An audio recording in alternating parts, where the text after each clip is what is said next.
Hey there, welcome to Grad Coach TV, where we demystify and simplify the oftentimes confusing world of academic research. My name's David, and today I'm chatting to one of our trusted coaches, Kerryn, about 6 tips to keep in mind to ace your inferential statistics.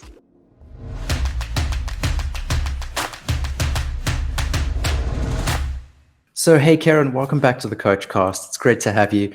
Today we're talking about inferential stats. Hi David, great to be back. Thanks for having me. So today we're talking about those inferential statistics, and we've got a few tips in mind for everyone. And the first one is to ensure your hypotheses or models are clear and consistent with your topic. Kerryn, what are we looking out for here? So I think there are a few things to consider, and the first and most important thing is, what is a hypothesis?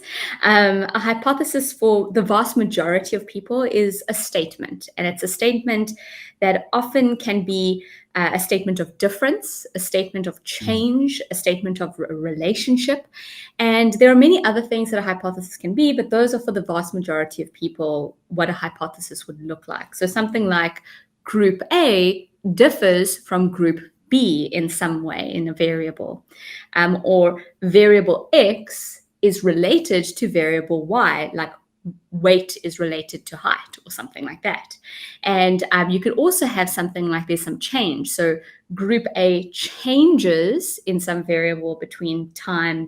Maybe it's their attention span or their knowledge of a subject or something that you're testing. And this is often a statement that differs from its counterpart, the null hypothesis, which is its opposite, if you will.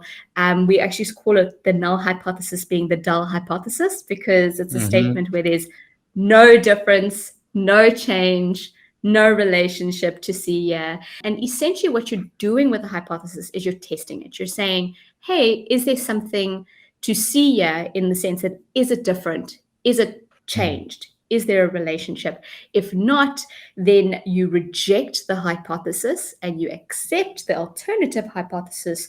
Or if there's no relationship or there's no change, then you will reject the one hypothesis and you'll accept the null hypothesis, and then vice versa. Essentially, these have to be testable in order for a hypothesis to even exist.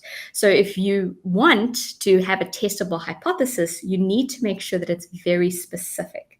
So you need to make sure that one variable is related to another variable, ideally at its simplest, for more simplistic hypotheses.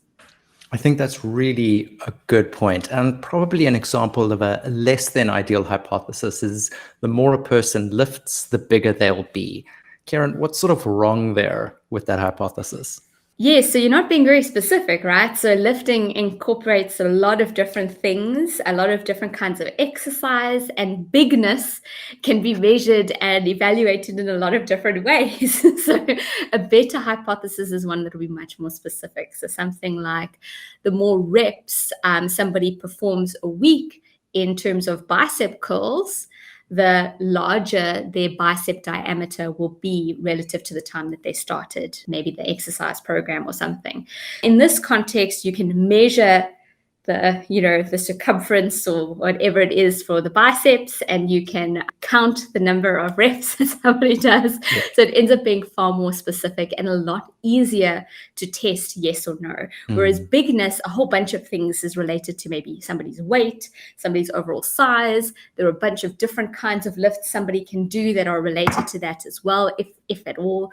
Various things that are in your particular example that could be measured or that could be impacting each other, that aren't really easy to test for, whereas something much more specific is a lot easier to test.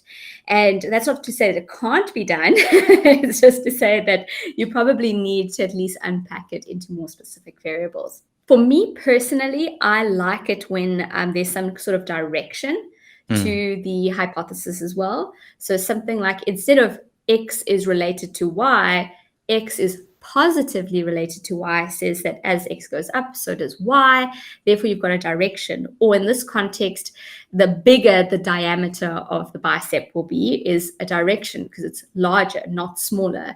So something that is a little bit more specific tends to be a little bit easier to test, a little bit more theoretically easy to connect to the literature or to, the theory behind it. And so I usually encourage something a little bit more specific even then. I think that's really helpful when we think about sort of what a hypothesis is. But something that we should really keep in mind as well is that a hypothesis should be based on something observable, whether it's in the literature that previous research has found, or if it's as a result of practical observations. We're not just making a guess at something, right? That's not a hypothesis then, that's a guess. And so a hypothesis in general and in most academic research will be based on the literature or something that has been observed or quantified prior. So our second tip, and it's an important one, is to not neglect your descriptive or exploratory data analysis steps. And this is something we've kind of spoken about in a previous video, but Kerryn, maybe you can give us a little bit more detail about why we need to keep this in mind, specifically when we're working with inferential stats. Yes, it is absolutely important to really consider your descriptive statistics and exploring your data before conducting your inferential statistics, mainly because the outputs, regardless of what software you're using, are quite complicated for inferential stats. And if you are trying to figure out what's going on, and it's not, the output that you're trying to consider, but maybe all of these other issues that you just never really considered initially, then that can lead to some problems. Some good things to look out for in these exploratory steps that, almost come naturally to that phase is things like, are the variables that are meant to be normally distributed and have a bell-shaped curve? Are your sample sizes appropriate for the various categories that you're wanting to compare? Are you understanding the kind of data that you're working with? Is the categorical data looking like categorical data? Is the scale data looking like it's meant to, like having some kind of, variation? And if you kind of don't know what I'm talking about, it's okay. But it's really important to at least have that initial intuition about your data before conducting the tests. Otherwise, you might come across some problems. I think that's really good advice. And one thing we want to do is taking it further is think about cleaning and preparing your data. So when we were speaking about it earlier, having an intuition about the type of data you have and how it should be presented. If you've got a categorical variable that has 3 groups, red, green, and blue, if you do descriptive analysis and see you have 6 groups because you've got a capital green and a lowercase green, that's a problem, right? That's going to throw out all your analyses. So we just want to do these exploratory analyses to identify issues before they're a problem, and also to help guide us as we move through subsequent statistical analysis. So our third tip really follows on from the previous one, and that's to ensure the assumptions behind your tests are met. So you've got a test you've got in mind. Each test has assumptions. Kerryn, maybe tell us a little bit more about this. Yes, so a lot of people get a little bit scared about what do you mean I have to test some assumptions before even doing the test? But they're not very scary. They're just really common ones. There are some really common ones that are used for many tests. One assumption for a lot of common tests like the t-test or ANOVAs or linear regressions is that there's some kind of normal distribution to your numeric data set. So, and that basically means your data looks like a bell curve, which we sort of touched on in the previous session. This isn't, a strict thing in the sense that like your data, can be maybe a little bit more peaked or slightly skew. As long as it's near normal, it should be fine. But if you've got a very skewed data set or one that has a weird bimodal distribution, it's got 2 weird peaks that are far apart, then that might actually impact your outcomes. It will impact your outcomes. And so it's worth just looking to see, does your data look like really wonky, or maybe a little bit skewed? That's not bad, but it means you might need to think of a different test. Same with sample size. Some tests really require larger sample sizes than others. Often you're required to make sure that you get the adequate sample size before even analyzing your data. But some good ones to look out for is the chi-square test. Often you need a really big sample in order to be able to detect any differences. A third thing to look out for, in my opinion, is the data type. So making sure that if your test needs a categorical variable and a numeric and scaled variable, that you have those variables, and the variables that you're wanting to test look like that. And if you don't, you might need to consider a different kind of test. And there are some resources that you can use online to see what kinds of variables you need to use, but we're not going to go into that for too much now. All of these kinds of tests that you need to sort of, maybe think about your assumptions doesn't mean that you can't do anything. So for instance, let's say your data is not normally distributed, or that your sample size is not large enough. Then you might want to just consider a different kind of test. So for an ANOVA, if your data is not normally distributed, you might consider something like a Kruskal-Wallis. And if your sample size is not big enough, then you, instead of a chi-square test, you might want to consider something like a Fisher's exact test, which isn't as sensitive to sample size. So those are some things that you can maybe look at to maybe mitigate the problems that you might be facing with your data set. I think it's important to note that every single test has its own assumptions, and it's very easy to feel overwhelmed. Oh my word, do I need to know every single assumption for every test? And the answer is very clearly no. There are a ton of resources out there online in stats textbooks that are going to give you all the information you need. But the important thing is that you go and check out what those assumptions are, and you figure out how you're going to test them and whether it's right. And an easy example of why this is important is you might want to be doing that ANOVA to compare categorical variables. But if your data is not saved or organized as a categorical variable, that can lead to problems in the interpretation. And so we just really want to be careful with these before we do the test, rather than trying to do it after the fact and getting really confused why nothing's working. So for our fourth tip, it's really something that's really near and dear to my heart, but no significance doesn't mean you've done something wrong. Kerryn, what am I getting at with that statement? Hopefully this relieves you, but if you're doing quantitative research at all, it's because you're wanting to test something usually. And sometimes there's just no difference between groups or no relationships, and the null hypothesis, the dull hypothesis, is what your data is pointing to, and accepting. And that's just the way it is. That's why you did this research in the beginning, because there was an opportunity for it to go either way. Obviously, my first piece of advice is make sure it isn't something else. Make sure it isn't something like, your sample size is too small, or like, maybe there was the wrong test or the wrong assumption. Maybe you need to be a little bit less conservative or something with, some of your choices. And those are some things to consider. But to be honest, it's fine if there's no significance. You can still have a good thesis if it's well executed. It's not going to be the most exciting thing, maybe, but it might be. It depends on depends on what you're doing. But you can still pass, and you can still do very well. If it's about execution, it's about consistency. There are so many other things that come into play. If you describe your data well enough, and you have a significance value that's not significant, that's fine. That's why you did this research. I can't agree more, especially because when we're marking dissertations and theses, we're not looking at, is it groundbreaking research? You're being assessed on, can you do research? Can you effectively convey your research? Can you argue it? Can you present it? So don't feel worried if you're not getting a significant result. That's totally normal. And I will say it's way more common than you think it is.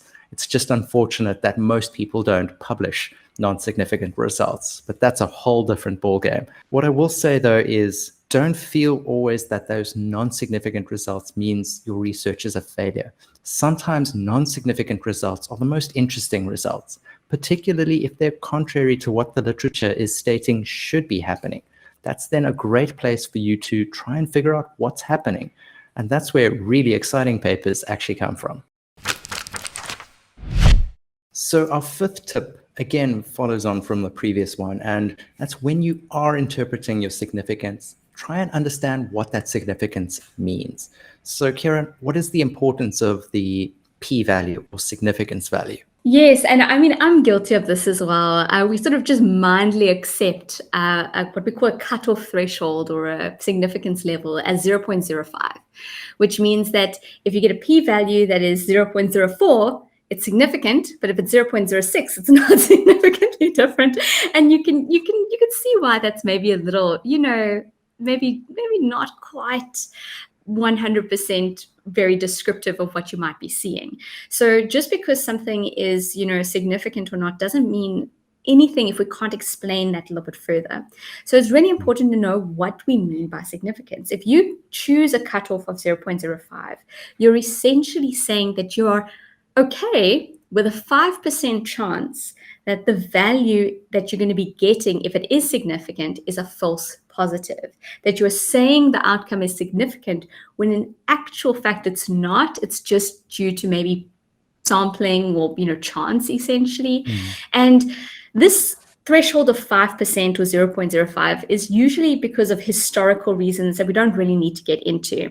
But because of this, we need to really look at the p-value often with a little bit more depth. So for instance, if you ran one test and you had one hypothesis that you wanted to test and you had one t-test that you ran, and the significance value that you got was p equals 0.06, you probably do want to talk a little bit more about that. You probably want to say in your discussion that, hey, there's something going on here, that it's not significant at the cutoff level that I chose, but it is what we call approaching significance or near significant. And some people like that, some people don't like that, but it's valuable to say that maybe future research with maybe a larger sample size, maybe considering a few more alternative variables might actually be able to unpack this a little further and maybe even see significance where your test might not have done.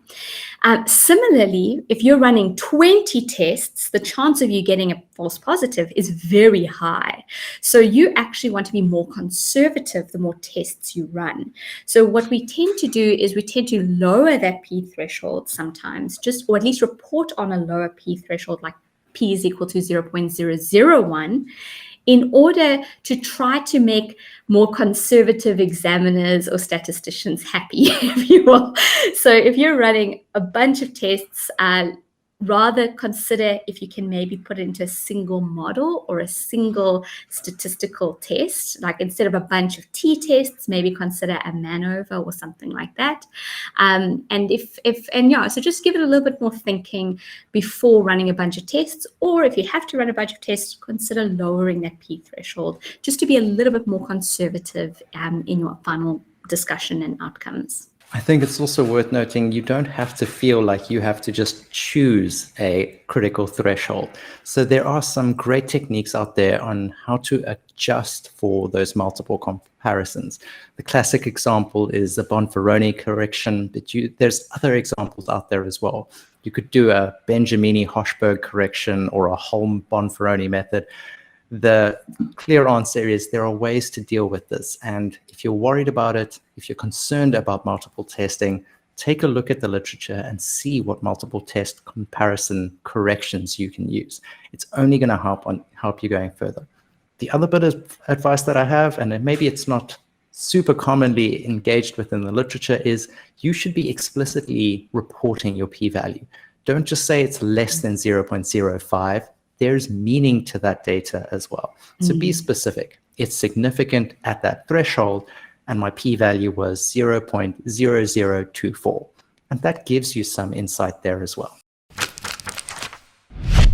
So for our final tip, and this again follows on from the last one, we want to be looking past our p-value.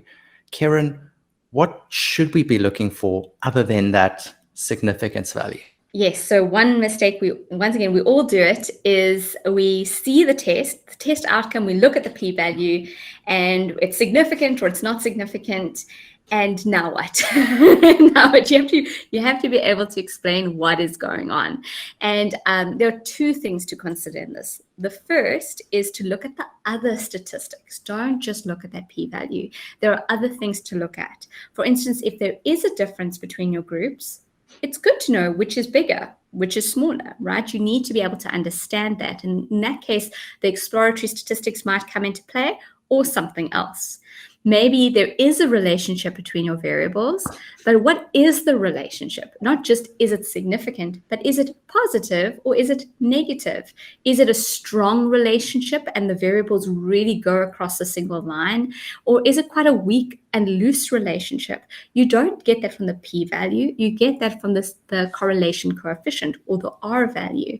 Or if you're doing a regression, maybe an r-squared value. In this context, it's really important to then know that it's not just important that it's significant. It's important to also think about why it's significant, what that difference, what that relationship is, and how big it is. How big is that relationship? Is it very strong? Is it a big difference? And that is we normally referred to as effect size, more or less. A good example of this, and one that I really like, is that of breastfeeding research. There's a lot of research that has thousands and thousands of people in their samples, and they all seem to show that there's a significant difference when we look at samples of thousands of babies in terms of their breastfeeding and their IQ. Now, that seems pretty alarming, right? That means that, oh no, breastfeeding is really good. But if we look at the actual IQ points differences, we're talking about 1 or 2 points. And so at an individual level, we're not talking about a big impact on IQ. And it's something that can be mitigated or controlled with a bunch of other kinds of things that you can do for your child during their childhood or whatever. Maybe read to them before bed or something like that. It seems to have a much bigger impact. So in that context, effect size is probably far more meaningful in some cases than just the significance. I think it's really a good point to think about this. This is often misused in sort of media reports on scientific articles. You'll see that sort of heading saying, oh no, double the chance of cancer if you do X, Y, or Z. But often enough, they haven't accounted for the effect size. So that double the risk is changing your risk from 1 in 100,000 to 2 in 100,000. So that's worrying, but not actually as alarming as you'd think. So it's important that as scientists, we report on effect size and really engage with it critically. We're not just using it as I'm doing it because I was told to. So Kerryn, thanks so much for joining us today. It was really great to chat to you about inferential stats. Always fun to talk about stats, Dave.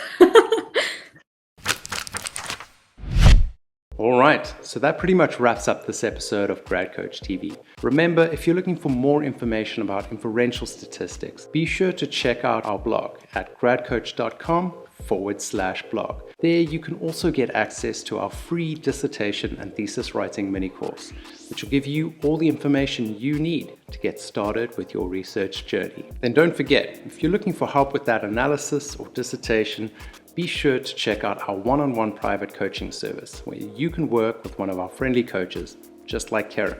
For more information and to book a free consultation, head over to gradcoach.com.